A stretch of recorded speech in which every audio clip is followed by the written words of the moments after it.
പരിശുദ്ധ അമ്മയുടെ ഏറ്റവും പ്രിയപ്പെട്ട സഹോദരി സഹോദരന്മാരെ, നമ്മളുടെ തീർത്ഥയാത്ര തുടരുകയാണ്. 27ാമത് ദിവസമാണ്.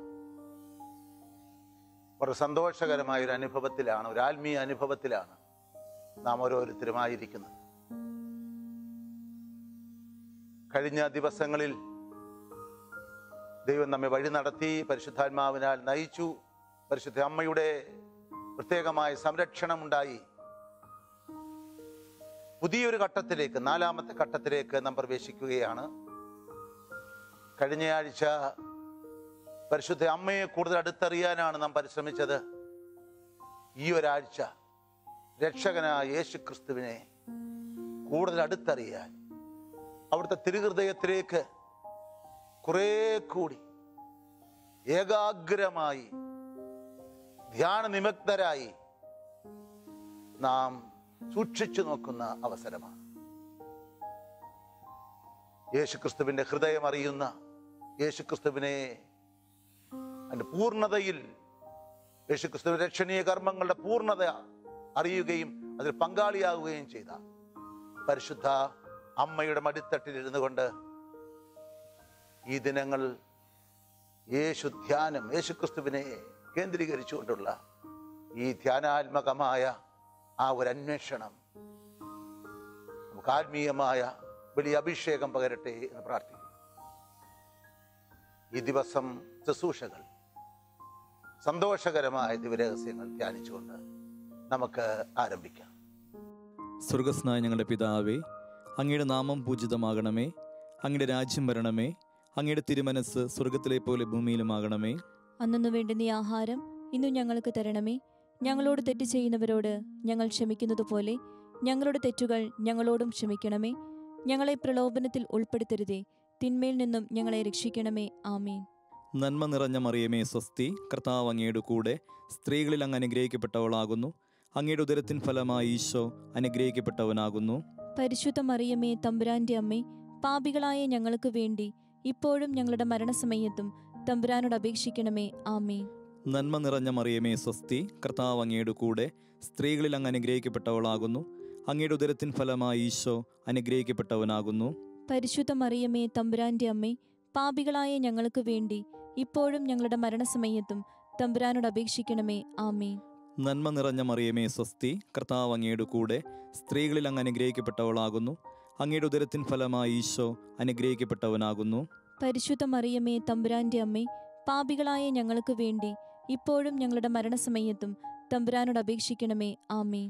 നന്മ നിറഞ്ഞ മറിയമേ സ്വസ്തി, കർത്താവ് അങ്ങയുടെ കൂടെ, സ്ത്രീകളിൽ അങ്ങ് അനുഗ്രഹിക്കപ്പെട്ടവളാകുന്നു. അങ്ങയുടെ ഉദരത്തിൻ ഫലമായി ഈശോ അനുഗ്രഹിക്കപ്പെട്ടവനാകുന്നു. പരിശുദ്ധ മറിയമേ, തമ്പുരാന്റെ അമ്മേ, പാപികളായ ഞങ്ങൾക്ക് വേണ്ടി ഇപ്പോഴും ഞങ്ങളുടെ മരണസമയത്തും തമ്പുരാനോട് അപേക്ഷിക്കണമേ. ആമേൻ.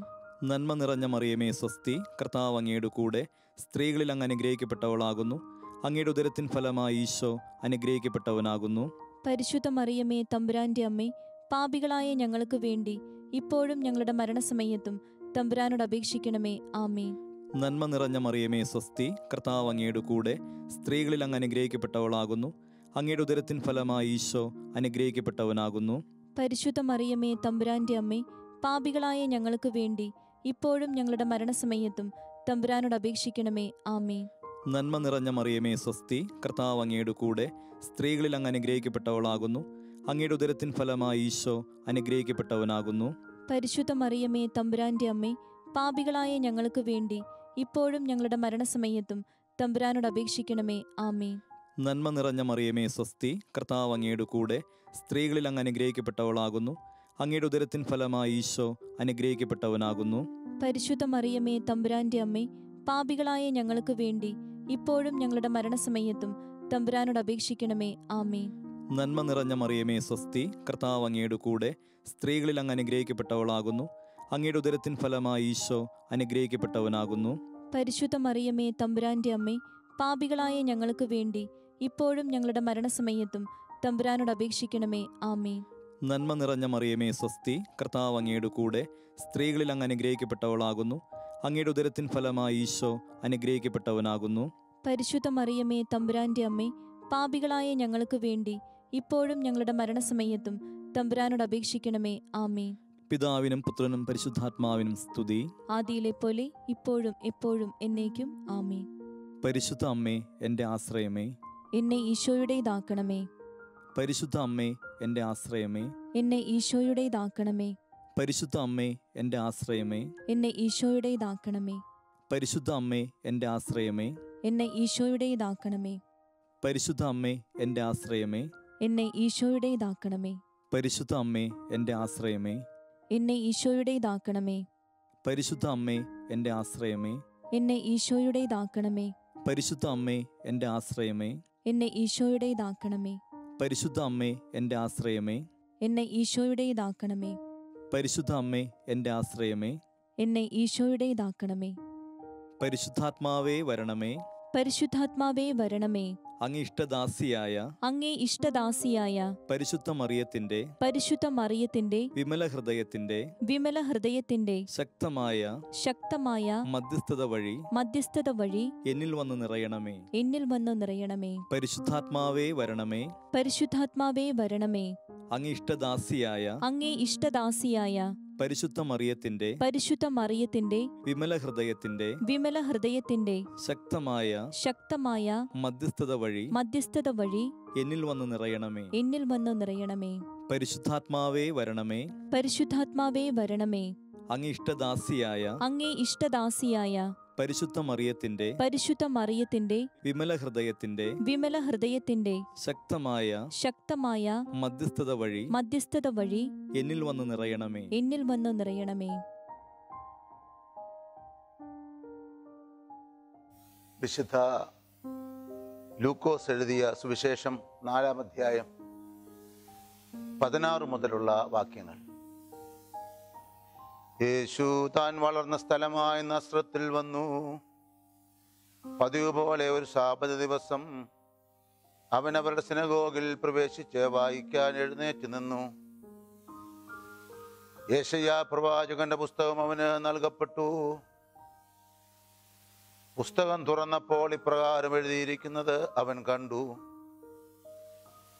കർത്താവിൻ്റെ ആത്മാവ് എൻ്റെ മേലുണ്ട്, ദരിദ്രരെ സുവിശേഷം അറിയിക്കുവാൻ അവിടുന്ന് എന്നെ അഭിഷേകം ചെയ്തിരിക്കുന്നു.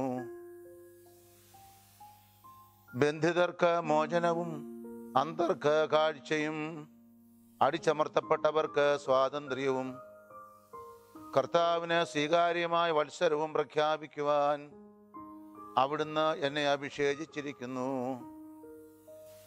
പുസ്തകമടച്ച് ശുശ്രൂഷകനെ ഏൽപ്പിച്ചതിന് ശേഷം അവനിരുന്നു. സിനഗോഗിലുണ്ടായിരുന്ന എല്ലാവരും അവനെ ഉറ്റുനോക്കിക്കൊണ്ടിരുന്നു. അവൻ അവരോട് പറയാൻ തുടങ്ങി, നിങ്ങൾ കേട്ടിരിക്കെ തന്നെ ഇന്ന് ഈ തിരുവെഴുത്ത് നിറവേറിയിരിക്കുന്നു. പ്രിയപ്പെട്ട സഹോദരീ സഹോദരന്മാരെ, കർത്താവായ യേശുക്രിസ്തു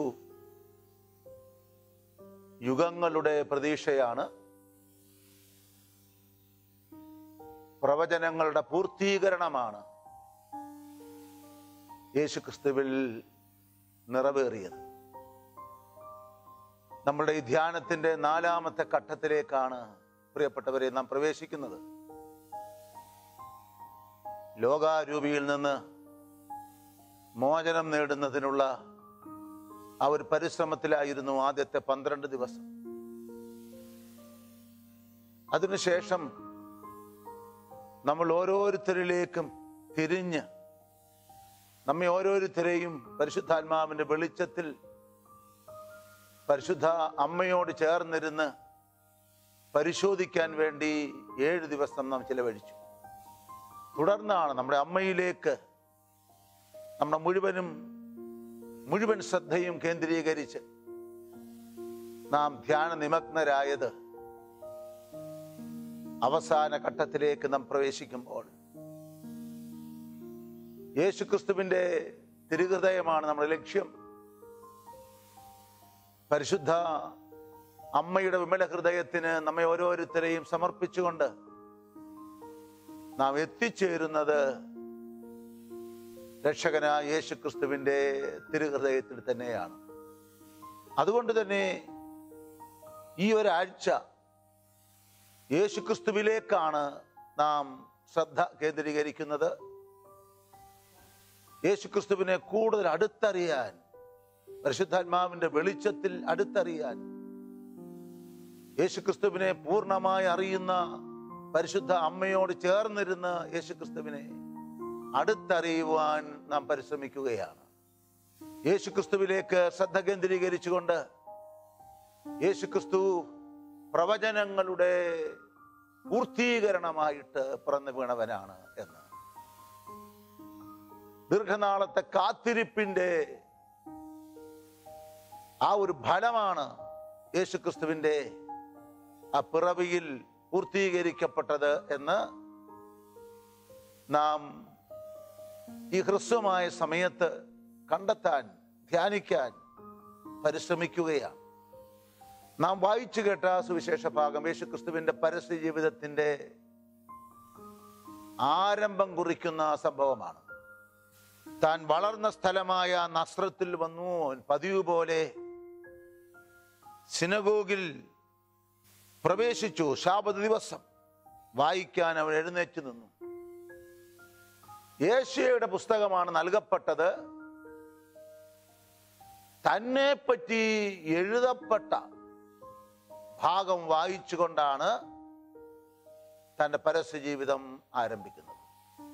ഇന്ന് ഈ തിരുവെഴുത്ത് നിറവേറിയിരിക്കുന്നു എന്ന് പുസ്തകം അടച്ച് ശുശ്രൂഷകനെ ഏൽപ്പിച്ചതിന് ശേഷം ഇരുന്നു. തന്നെ ഉറ്റുനോക്കുന്നവരിലേക്ക് അവിടുന്ന് ദൃഷ്ടിയൂന്നിക്കൊണ്ട് അവരോട് അരുളി ചെയ്തു, ഈ തിരുവെഴുത്ത് ഇന്ന് നിറവേറിയിരിക്കുന്നു. ഒന്നാമതായി നാം മനസ്സിലാക്കേണ്ടത്, യേശുക്രിസ്തുവിന്റെ ജീവിതത്തെ സംബന്ധിച്ചുള്ള വെളിപ്പെടുത്തലുകൾ യേശു പിറക്കുന്നതിന് മുമ്പേ ഉണ്ടായി എന്നുള്ളതാണ്. ലോക ഗുരുക്കന്മാരുണ്ട്, ലോക നേതാക്കന്മാരുണ്ട്, മഹാന്മാരായിട്ടുള്ളവരുണ്ട്. അവരൊക്കെ ജീവിച്ചിരിക്കുമ്പോഴോ മരിച്ചതിനു ശേഷവുമാണ് അവരുടെ ചരിത്രം എഴുതപ്പെട്ടതെങ്കിൽ, യേശുക്രിസ്തു ജനിക്കുന്നതിന് മുമ്പേ തന്നെ പറ്റിയുള്ള ചരിത്രം എഴുതപ്പെട്ടു. ഒരു വ്യക്തിയല്ല, ഓരോ പ്രവാചകനും വെളിപ്പെടുത്തപ്പെട്ട ആ ഒരു വശം മാത്രം അവർ രേഖപ്പെടുത്തി വെച്ചു. ഈ പ്രവചനങ്ങളെ ചേർത്ത് വെക്കുമ്പോൾ പ്രിയപ്പെട്ടവരെ, യേശുക്രിസ്തുവിന്റെ ജീവിതം സമ്പൂർണമായി തീരും. ഒരു ചിത്രം വരയ്ക്കാൻ വേണ്ടി പലർ ചേർന്ന് ഓരോ കോറടികൾ മാത്രം നടത്തുന്നു. അവ ചേർത്ത് വെക്കുമ്പോൾ മനോഹരമായ ഒരു ചിത്രമാകുന്നത് പോലെ ഓരോ കാലഘട്ടത്തിൽ ജീവിച്ചിരുന്ന പ്രവാചകന്മാര് അവർക്ക് വെളിപ്പെടുത്തി കിട്ടിയ ആ വചനം രേഖപ്പെടുത്തി വെച്ചു, അവർ പ്രഖ്യാപിച്ചു. അത് ചേർത്ത് വെക്കുമ്പോൾ യേശുക്രിസ്തുവിന്റെ ചരിത്രമാകും. അതാണ് യേശുക്രിസ്തുവിനെ തിരിച്ചറിയാനുള്ള ഒന്നാമത്തെ അടയാളം എന്നുള്ളതാണ് ഈ അവസരത്തിൽ പ്രിയപ്പെട്ടവരെ നാം ധ്യാനിക്കേണ്ടത്, നാം തിരിച്ചറിയേണ്ടത്. ഈ രക്ഷകൻ ദൈവത്തിന്റെ പദ്ധതിയുടെ ഭാഗമാണ്. യേശുക്രിസ്തു എന്ന വ്യക്തിയിൽ പ്രവചനങ്ങൾ പൂർത്തീകരിക്കപ്പെട്ടു, സ്വർഗത്തിന്റെ സ്വപ്നങ്ങൾ പൂർത്തീകരിക്കപ്പെട്ടു എന്നുള്ള ആ ഒരു ബോധ്യം യേശുക്രിസ്തുവിനെ കൂടുതൽ ആഴത്തിൽ അറിയാനും കൂടുതൽ വിശ്വാസത്തോടെ യേശുക്രിസ്തുവിനെ സ്വീകരിക്കാനും ആ ദൈവപുത്രന്റെ തിരുഹൃദയത്തിൽ നമ്മെ തന്നെ സമർപ്പിക്കാനും സഹായകമാകുമെന്നതിൽ യാതൊരു സംശയമില്ല. ഇന്ന് ഈ തിരുവെഴുത്ത്, യേശയ്യായുടെ തിരുവെഴുത്ത് നിറവേറിയിരിക്കുന്നുവെന്ന് യേശു പ്രഖ്യാപിച്ചു. എന്നാൽ അവസാനം കുരിശിൽ കിടന്നുകൊണ്ട് പറഞ്ഞത് എന്താണ്? എല്ലാം നിറവേറി. തന്നെ പറ്റിയുള്ള സ്വർഗത്തിന്റെ എല്ലാ സ്വപ്നങ്ങളും നിറവേറി. ഇവിടെ ഈ തിരുവെഴുത്ത് നിറവേറിയിരിക്കുന്നു എന്ന് പറഞ്ഞുകൊണ്ട് ആരംഭിച്ച യേശുക്രിസ്തുവിന്റെ പരസ്യ ജീവിതം ഓരോ ഘട്ടത്തിൽ നാം കാണുന്നുണ്ട്. ആ തിരുവെഴുത്ത് നിറവേറാനാണ്, ഈ തിരുവെഴുത്ത് നിറവേറാനാണ് ഇങ്ങനെ സംഭവിച്ചത്, ഇങ്ങനെ പറഞ്ഞത് എന്ന് പലയിടങ്ങളിലായി നാം വായിക്കുന്നുണ്ട്. പ്രിയപ്പെട്ടവരെ, തിരുവെഴുത്തുകൾ, തന്നെ പറ്റിയുള്ള തിരുവെഴുത്തുകൾ പൂർത്തീകരിച്ചവനാണ് യേശുക്രിസ്തു എന്ന് നാം അറിയണം. അതുകൊണ്ട് അത് നമ്മെ സംബന്ധിച്ചിടത്തോളം നമ്മുടെ വിശ്വാസത്തിൽ നമ്മെ ആഴപ്പെടുത്താൻ സഹായകമാകും. ലൂക്കോസിന്റെ സുവിശേഷം 24-ാം അധ്യായത്തിൽ എമ്മാവൂസിലേക്ക് പോകുന്ന ആ 2 ശിഷ്യന്മാര് പരസ്പരം തർക്കിച്ച് മ്ലാനവദനരായി അവരുടെ ഗ്രാമത്തിലേക്ക് മടങ്ങുമ്പോൾ പിന്നാലെ വന്ന് അവരോട് സംസാരിച്ച് അവരുടെ ആവലാതികളും അവരുടെ നൊമ്പരങ്ങളും തിരിച്ചറിയുന്ന യേശുക്രിസ്തു അവരെ ഭോഷന്മാരെ എന്ന് വിളിച്ചുകൊണ്ട് അവർക്ക് വെളിപ്പെടുത്തി കൊടുത്തത് എന്താണ്? ആ പ്രവചനങ്ങളിലൂടെ വെളിപ്പെടുത്തപ്പെട്ട, പിതാക്കന്മാരിലൂടെ വെളിപ്പെടുത്തപ്പെട്ട, ആ തിരുവെഴുത്തുകളിലൂടെ വെളിപ്പെടുത്തപ്പെട്ട ആ യാഥാർത്ഥ്യങ്ങളാണ് തന്നിലൂടെ നിറവേറിക്കൊണ്ടിരിക്കുന്നത് എന്ന് യേശു അവിടെ വെളിപ്പെടുത്തുകയാണ്. പ്രിയപ്പെട്ടവരെ, ആദി പാപത്തിന്റെ ശിക്ഷ പ്രഖ്യാപിക്കപ്പെട്ടതോടൊപ്പം ആ പാപത്തിൽ നിന്ന് മനുഷ്യകുലത്തെ മോചിപ്പിക്കുവാനുള്ള രക്ഷയെപ്പറ്റിയും പ്രവചന രൂപത്തിൽ പ്രഖ്യാപിക്കപ്പെട്ടു. ഉൽപ്പത്തി പുസ്തകം 3-ാം അധ്യായം 15-ാമത്തെ വചനത്തിൽ അതാണ് നാം വായിക്കുന്നത്. ദൈവമായ കർത്താവ് സർപ്പത്തോട് പറഞ്ഞു, നീയും സ്ത്രീയും തമ്മിലും നിന്റെ സന്തതിയും അവളുടെ സന്തതിയും തമ്മിലും ഞാൻ ശത്രുത ഉളവാക്കും, അവൻ നിന്റെ തല തകർക്കും. ഈ പ്രവചനമാണ് യേശുക്രിസ്തുവിലൂടെ പൂർത്തീകരിക്കപ്പെട്ടത് എന്ന്, പരിശുദ്ധ അമ്മയിലൂടെയും പൂർത്തീകരിക്കപ്പെട്ടത്. പ്രവാചകന്മാര് ദൈവത്തിന്റെ നാവായി പ്രവർത്തിക്കുന്നവരാണ്. അവർക്ക് വെളിപ്പെടുത്തി കിട്ടുന്ന ആ ഒരു അംശം മാത്രമാണ് അവര് രേഖപ്പെടുത്തി വെക്കുന്നത്. അപ്പോൾ ഇവിടെ രക്ഷകന്റെ വരവിന് വേണ്ടി ദൈവജനത്തെ ഒരുക്കി. രക്ഷകന്റെ വരവ് വൈകിയപ്പോൾ വീണ്ടും ആ വാഗ്ദാനം പുതുക്കി നൽകി പ്രവാചകന്മാരിലൂടെ. യേശയ്യ BC 740-നും 700-നും ഇടയിലുള്ള കാലയളവിൽ പ്രവാചക ധർമ്മം നിറവേറ്റിയ പ്രവാചകനാണ്. യേശയ്യയുടെ പ്രവചനം 7:14, കർത്താവ് തന്നെ നിനക്ക് അടയാളം തരും, കന്യക ഗർഭം ധരിച്ച് ഒരു പുത്രനെ പ്രസവിക്കും, അവൻ ഇമ്മാനുവേൽ എന്ന് വിളിക്കപ്പെടും. മീഖാ പ്രവാചകൻ 750-നും 687-നും ഇടയ്ക്ക്, BC 750-നും 687-നും ഇടയിൽ പ്രവാചക ശുശ്രൂഷ നിറവേറ്റിയ മീഖാ പ്രവാചകൻ പുസ്തകം 5-ാം അധ്യായം 2-ാമത്തെ വചനം, ബേദലഹേം എഫ്രാത്ത, യൂദാ ഭവനങ്ങളിൽ നീ ചെറുതാണെങ്കിലും ഇസ്രായേലിനെ ഭരിക്കേണ്ടവൻ നിന്നിൽ നിന്ന് പുറപ്പെടും, അവൻ യുഗങ്ങൾക്ക് മുമ്പേ ഉള്ളവനാണ്. യേശുക്രിസ്തുവിന്റെ പരസ്യ ജീവിതത്തെ സംബന്ധിച്ചുള്ള പ്രവചനങ്ങൾ യേശയ്യയുടെ പുസ്തകം 61-ാം അധ്യായം 1 മുതലുള്ള വാക്യങ്ങൾ എന്ന് വായിക്കുന്നുണ്ട്. വരാനിരിക്കുന്ന മനുഷ്യരക്ഷകൻ അന്ധർക്ക് കാഴ്ചയും ബന്ധിതർക്ക് മോചനവും അടിച്ചമർത്തപ്പെട്ടവർക്ക് സ്വാതന്ത്ര്യവും നൽകുന്നവനായിരിക്കും എന്ന്. ഈ ഒരു വചനമാണ്, ഈ പ്രവചനമാണ് നാം വായിച്ചു കേട്ട സുവിശേഷ ഭാഗത്ത് 4-ാം അധ്യായം 16 മുതലുള്ള ആ വചനങ്ങളിൽ, ലൂക്കോസിന്റെ സുവിശേഷം 4-ാം അധ്യായം 16 മുതലുള്ള വചനങ്ങളിൽ നമുക്ക് കണ്ടെത്താൻ സാധിക്കും. വരാനിരിക്കുന്നവൻ നീ തന്നെയോ, ഞങ്ങൾ മറ്റൊരുവനെ കാത്തിരിക്കണമോ? സ്നാപയോഹന്നാന്റെ ശിഷ്യന്മാര് യേശുവിനോട് വന്ന് ചോദിക്കുമ്പോൾ പഴയ നിയമത്തിന്റെയും പുതിയ നിയമത്തിന്റെയും ആത്മീയത ഉൾക്കൊള്ളുന്ന യോഹന്നാന് യേശു നൽകുന്ന സന്ദേശം ശ്രദ്ധിക്കണം. നിങ്ങൾ കാണുന്നതും കേൾക്കുന്നതും പോയി യോഹന്നാനെ അറിയിക്കുക. എന്നിട്ടാണ് അന്ധന്മാർ കാണുന്നു, മുടന്തന്മാർ നടക്കുന്നു. ഈ നടക്കുന്ന യേശുക്രിസ്തുവിലൂടെ നിറവേറുന്ന വിടുതലിന്റെ, വിമോചനത്തിന്റെ, രക്ഷയുടെ പ്രവർത്തികളെ സൂക്ഷ്മമായി വീക്ഷിച്ചുകൊണ്ട് ലോകം പ്രതീക്ഷിച്ചിരുന്ന രക്ഷകൻ താൻ തന്നെയാണ് എന്ന് സ്നാപയോഹന്നാൻ തിരിച്ചറിയുമെന്ന് യേശു ഗ്രഹിച്ചു. പഴയ നിയമത്തിന്റെയും പുതിയ നിയമത്തിന്റെയും പ്രതിനിധിയായ സ്നാപകന് ഈ കാര്യം വേഗത്തിൽ മനസ്സിലാക്കാൻ സാധിക്കും.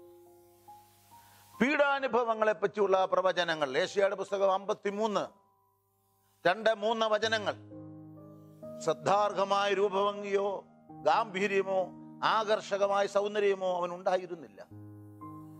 അവൻ മനുഷ്യരാൽ നിന്ദിക്കപ്പെടുകയും ഉപേക്ഷിക്കപ്പെടുകയും ചെയ്തു.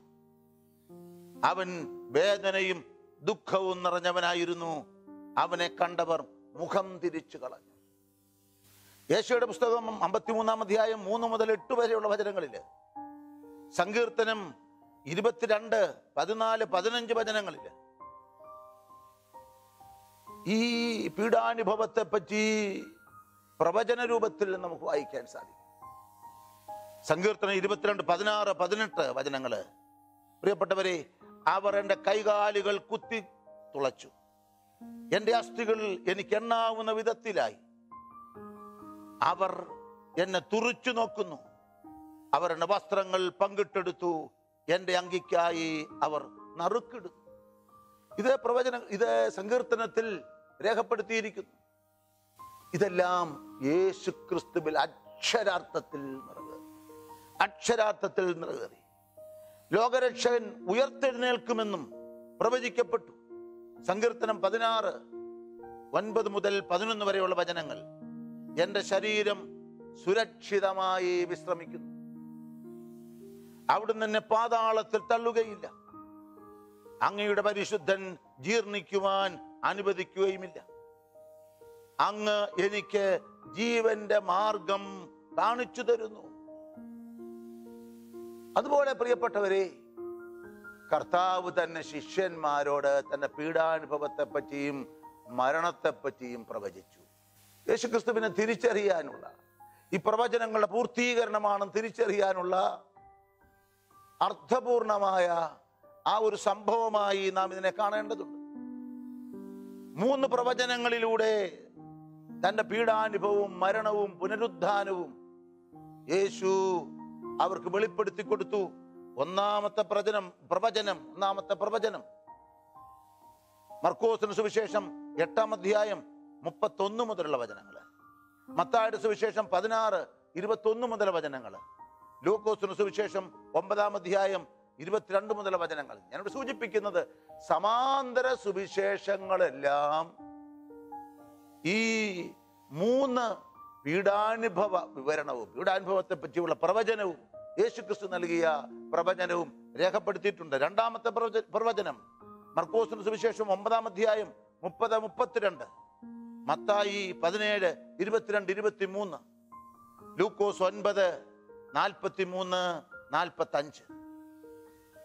3-ാമത്തെ പ്രവചനം മർക്കോസിന്റെ സുവിശേഷം 10-ാം അധ്യായം 30-ാമത്തെ വചനം, മത്തായി 20, 17 മുതൽ 19 വരെ, ലൂക്കോസ് 18, 31 മുതൽ 34 വരെയുള്ള വചനങ്ങൾ.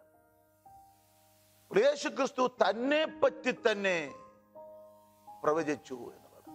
തന്റെ രക്ഷകനാണ് എന്ന് ശിഷ്യന്മാർക്ക് ബോധ്യപ്പെടാൻ കാലാന്തരത്തിൽ എഴുതപ്പെടുന്ന ഈ വചനത്തിലൂടെ പ്രിയപ്പെട്ടവരെ നമ്മൾ ഓരോരുത്തരും തിരിച്ചറിയാനും വേണ്ടിയുള്ള ദൈവികമായ ആ ഒരു പ്രവർത്തനമായി, ഇടപെടലായി അതിനെ നാം കാണണം. അപ്പോസ്തലന്മാര് ഇത് തന്നെ ആവർത്തിച്ചു. അപ്പോസ്തല പ്രവർത്തനം 3-ാം അധ്യായം 13 മുതലുള്ള വചനങ്ങൾ, 18, 19 നാം ഇങ്ങനെ വായിക്കുന്നു.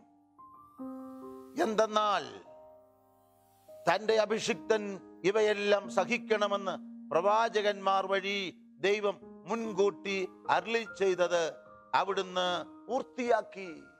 പത്രോസ് പ്രഘോഷിക്കുകയാണ്. അതിനാൽ നിങ്ങളുടെ പാപങ്ങൾ മായിച്ചു കളയുവാൻ പശ്ചാത്തപിച്ച് ദൈവത്തിലേക്ക് തിരിയുവീൻ. പ്രിയപ്പെട്ടവരെ, രക്ഷകനായ യേശുക്രിസ്തുവിനെ, ഏകരക്ഷകനായ യേശുക്രിസ്തുവിനെ ലോകം കാത്തിരുന്നു. അവിടുത്തെ ആഗമനം വൈകിയപ്പോൾ ജനങ്ങൾക്ക് ആശങ്കയുണ്ടായി. അവർ ഉള്ളുരുകി പ്രാർത്ഥിച്ചു, വാനിടമേ വാതിൽ തുറക്കൂ, രക്ഷകനെ വേഗം അയക്കൂ എന്ന് പ്രാർത്ഥിച്ചു. ജനങ്ങളുടെ ഹൃദയം ചഞ്ചലപ്പെടാനിടയായി തീർന്നപ്പോൾ വീണ്ടും പ്രവചനങ്ങളിലൂടെ അത് ഉറപ്പിച്ചു. പ്രവചനങ്ങളിലൂടെ അത് ഉറപ്പിച്ചു എന്ന്. ഈ പ്രവചനങ്ങളെല്ലാം യേശുക്രിസ്തുവിനെ തിരിച്ചറിയാൻ ഈ ലോകത്തെ ക്ഷണിക്കുകയാണ്. യേശുക്രിസ്തുവിനെ രക്ഷകനായി, കർത്താവായി തിരിച്ചറിയാൻ സാധിക്കാതിരിക്കുന്ന എല്ലാ പ്രിയപ്പെട്ടവരെയും അവിടുത്തെ സന്നദ്ധിയിലേക്ക് കൊണ്ടുവരാം. അതോടൊപ്പം പ്രിയപ്പെട്ടവരെ, നമ്മുടെ ഓരോരുത്തരുടെയും വിശ്വാസം ആഴപ്പെടുത്താൻ നമുക്ക് ആഗ്രഹിക്കാം. സ്വർഗം വാഗ്ദാനം ചെയ്ത അവിടുത്തെ സ്വർഗത്തിന്റെ രക്ഷണീയ പദ്ധതികൾ യേശുക്രിസ്തുവിൽ പൂർത്തീകരിക്കപ്പെട്ടു. അതിന്റെ നന്മകളെ, കൃപകളെ സ്വീകരിച്ചുകൊണ്ട് ദൈവമക്കളായി നാം ഓരോരുത്തരും അനുഗ്രഹീതരായി തീരാനിടയായി തീരട്ടെ. ഈ ദിവസങ്ങളിലെല്ലാം ഈ ലോകത്തോട് ഒട്ടിച്ചേർന്ന് കിടന്ന നമ്മുടെ ഹൃദയത്തെ വിശുദ്ധീകരിക്കാനുള്ള പരിശ്രമത്തിലായിരുന്നു. തുടർന്നുള്ള ദിവസങ്ങളിലും ഈ ധ്യാനം യേശുക്രിസ്തുവിൽ എത്തിച്ചേരാൻ, പരിശുദ്ധ അമ്മയിലൂടെ യേശുക്രിസ്തുവിൽ എത്തിച്ചേരാൻ തക്കവണ്ണം നമ്മെ സജ്ജരാക്കട്ടെ എന്ന് നമുക്ക് ആത്മാർത്ഥമായി പ്രാർത്ഥിക്കാം. ഇനി ഏതാനും ദിവസങ്ങൾ മാത്രമാണ് പ്രിയപ്പെട്ടവരെ അവശേഷിക്കുന്നത്. കുറെ കൂടി തീവ്രമായി നമുക്ക് നമ്മുടെ ഹൃദയം ആഴമായ അനുതാപം കൊണ്ട് നിറഞ്ഞ് കൂടുതൽ ശ്രദ്ധയോടെ നമുക്കിനിയും അവശേഷിക്കുന്ന ഈ സമയം ഉപയോഗിക്കാൻ ആത്മാർത്ഥമായി പരിശ്രമിക്കുകയും ചെയ്യാം. കാരുണ്യവാനായ ദൈവം നമ്മളെ ഓരോരുത്തരെയും അനുഗ്രഹിക്കട്ടെ എന്ന് പ്രാർത്ഥിക്കുന്നു.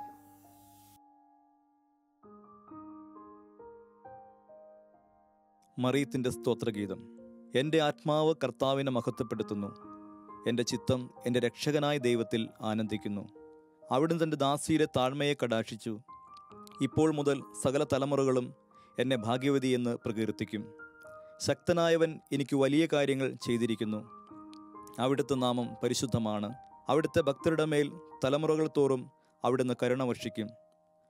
അവിടുന്ന് തൻ്റെ ഭുജം കൊണ്ട് ശക്തി പ്രകടിപ്പിച്ചു. ഹൃദയവിചാരത്തിൽ അഹങ്കരിക്കുന്നവരെ ചിതറിച്ചു. ശക്തന്മാരെ സിംഹാസനത്തിൽ നിന്നും മറിച്ചിട്ടു. എളിയവരെ ഉയർത്തി. വിശക്കുന്നവരെ വിശിഷ്ട വിഭവങ്ങൾ കൊണ്ട് സംതൃപ്തരാക്കി. സമ്പന്നരെ വെറും കൈയോടെ പറഞ്ഞയച്ചു. തൻ്റെ കാരുണ്യം അനുസ്മരിച്ചുകൊണ്ട് അവിടുന്ന് തൻ്റെ ദാസനായ ഇസ്രായേലിനെ സഹായിച്ചു. നമ്മുടെ പിതാക്കന്മാരായ അബ്രാഹത്തോടും അവൻ്റെ സന്തതികളോടും എന്നേക്കുമായി ചെയ്ത വാഗ്ദാനം അനുസരിച്ച് തന്നെ. പിതാവിനും പുത്രനും പരിശുദ്ധാത്മാവിനും സ്തുതി.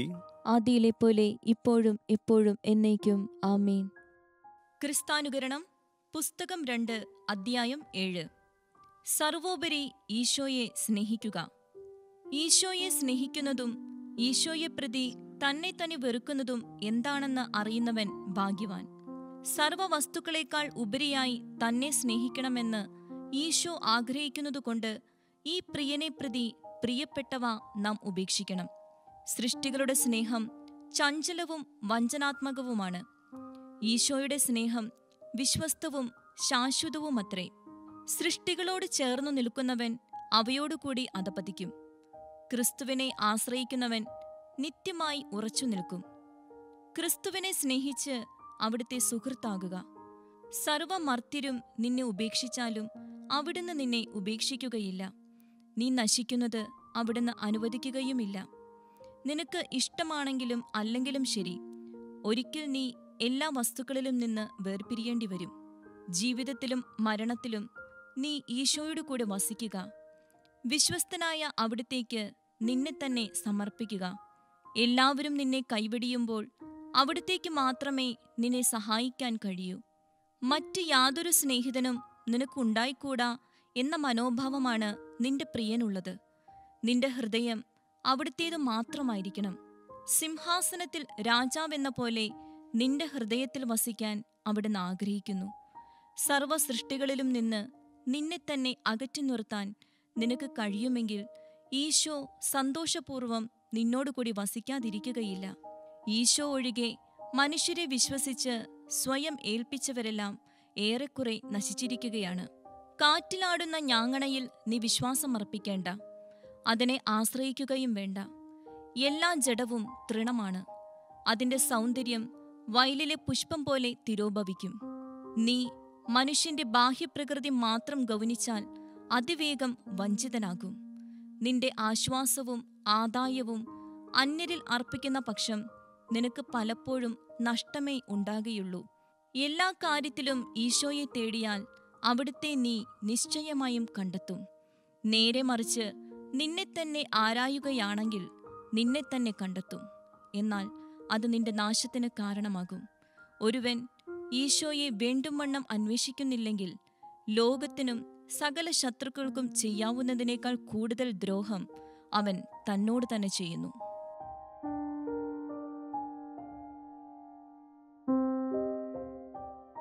ദൈവമേ, എൻ്റെ ജ്ഞാനസ്നാന അവസരത്തിൽ എനിക്ക് വേണ്ടി മാതാപിതാക്കളും ജ്ഞാനസ്നാന പിതാക്കളും ഏറ്റുപറഞ്ഞ വിശ്വാസത്തിൻ്റെ മഹാരഹസ്യം യേശു ദൈവമാണ് എന്ന വിശ്വാസ സത്യം ഞാനിപ്പോൾ ബോധപൂർവം വിശ്വസിക്കുന്നു.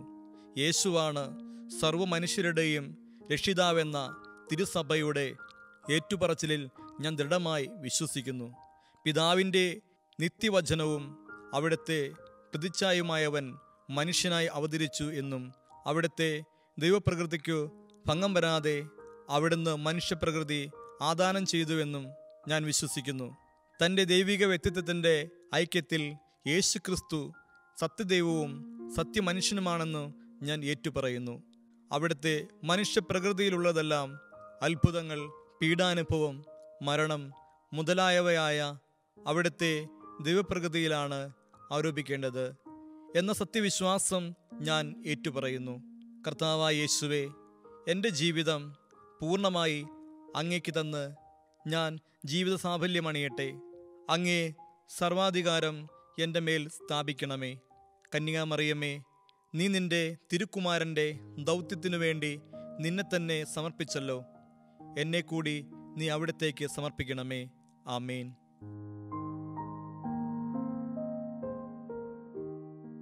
എത്രയും ദയുള്ള മാതാവേ, നിന്റെ സങ്കേതത്തിൽ ഓടി വന്ന് നിന്റെ സഹായം തേടി നിന്റെ മാധ്യസ്ഥം അപേക്ഷിച്ചവരിൽ ഒരുവനെയെങ്കിലും നീ ഉപേക്ഷിച്ചതായി കേട്ടിട്ടില്ല എന്നു നീ ഓർക്കണമേ. കന്യകകളുടെ രാജ്ഞിയായ കന്യകേ, ദയയുള്ള മാതാവേ, ഈ വിശ്വാസത്തിൽ ധൈര്യപ്പെട്ട് നിന്റെ തൃപ്പാദത്തിങ്കൽ ഞാൻ അണയുന്നു. വിലപിച്ച് കണ്ണുനീർ ചിന്തി പാപിയായ ഞാൻ നിന്റെ ദയാധിക്യത്തെ കാത്തുകൊണ്ട് നിന്റെ സന്നിധിയിൽ നിൽക്കുന്നു. അവതരിച്ച വചനത്തിൻ മാതാവേ, എന്റെ അപേക്ഷ ഉപേക്ഷിക്കാതെ ദയാപൂർവം കേട്ടരുളണമേ. ആമേൻ. പ്രവചനങ്ങളുടെ പൂർത്തീകരണമായി കടന്നു വന്ന കർത്താവായ യേശുക്രിസ്തുവിനെ തിരിച്ചറിയുവാനും അവിടുത്തെ ഏകരക്ഷകനായി സ്വീകരിക്കാനും തടസ്സമായി നിൽക്കുന്ന എല്ലാ ബന്ധനങ്ങളിൽ നിന്നും എല്ലാ ഭോഷത്വത്തിൽ നിന്നും ഞങ്ങളെ ഓരോരുത്തരെയും വിടുവിക്കണമേ.